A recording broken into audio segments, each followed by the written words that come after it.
bealdeko kantu hauek irratian entzuten ez direnak belarriak zikintzen dituztenak.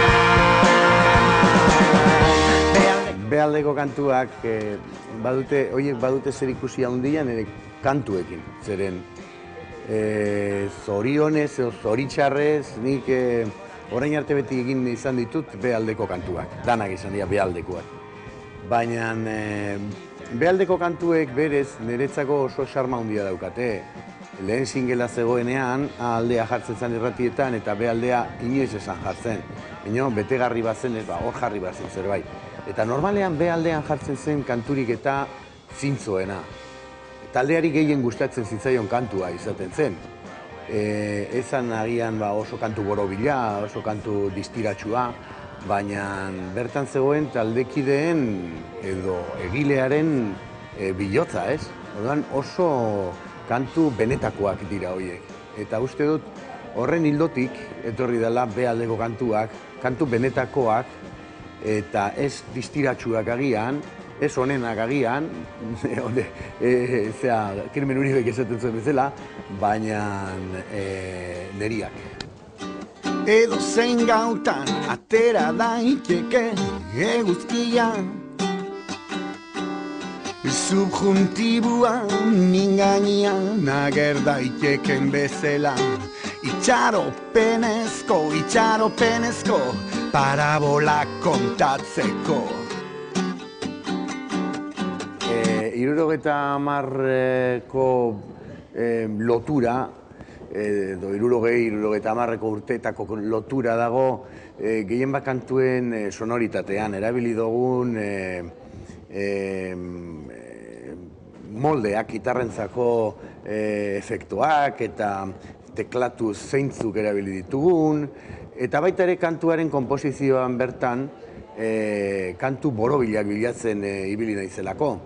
Single batean jartzen diren horietakoak. Naiz eta, esaten dizut, singletako B aldetako kantuak ziren. Orduan, askotan esan ohi dut, hit horiek bilatzen egon naizela, baina hit ez diren hitak egiten aritu naiz diska honetarako.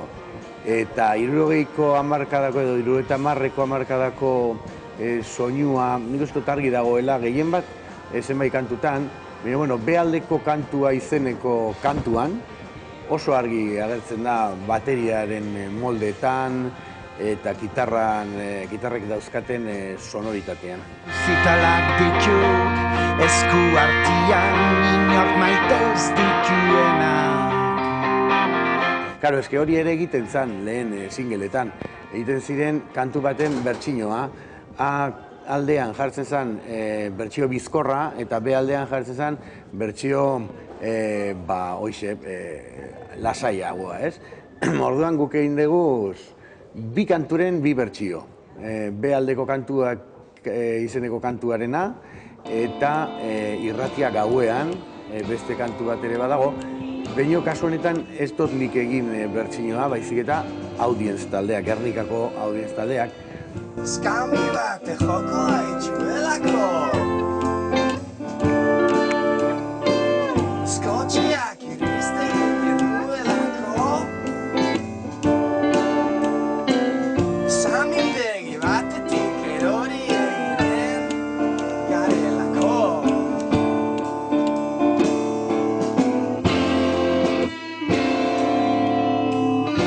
Proposatu nien, izan ere nire 10. urtea da, bakarka. 6. diskoa bateratzen dudala, eta nolabaiteko opari bat edo nahi nuen nire buruari egin, eta COB eta audience taldekoei esan, nire kantu bat moldatzea, ez? Eta baietz esan zuten, eta hor dago diskoan.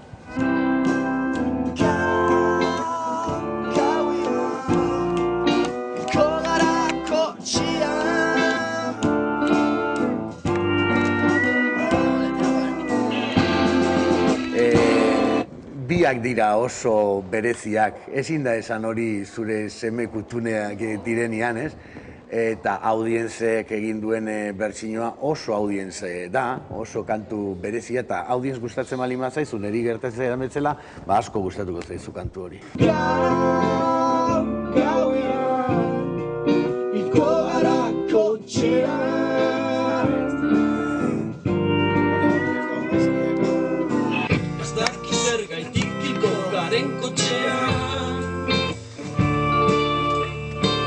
Edo agian bai sumatzen du zerbait. Baina irratiak musika joko du gauen. Vale, ya te llamaremos, ¿eh? Bien, ¿eh?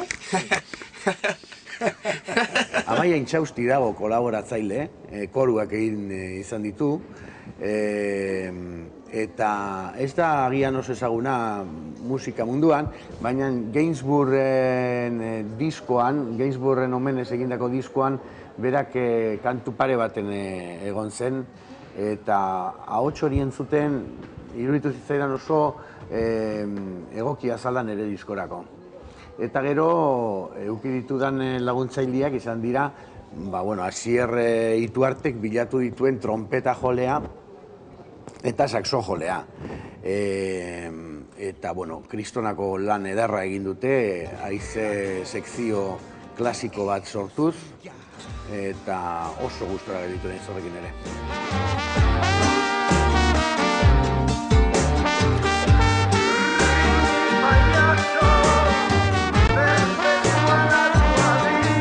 Bai, musika beltza 60ko hamarkadako soinu hori metalek ematen dutelako.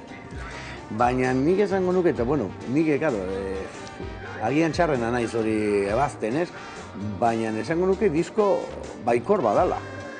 Baina jentek entzun duenean esan du ez guztiz kontrakoa, oso disko pesimista dala eta iluna eta beltza. Hor, entzunin behar da, bertzeile daukan arrazoiak jakiteko.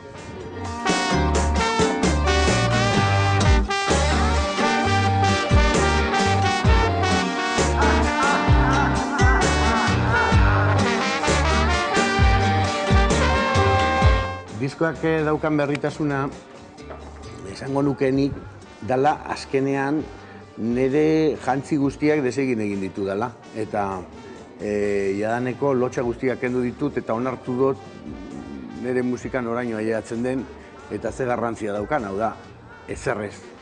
Orduan, hortan oso libre sentitu naiz eta ondorioen beldurri gabe.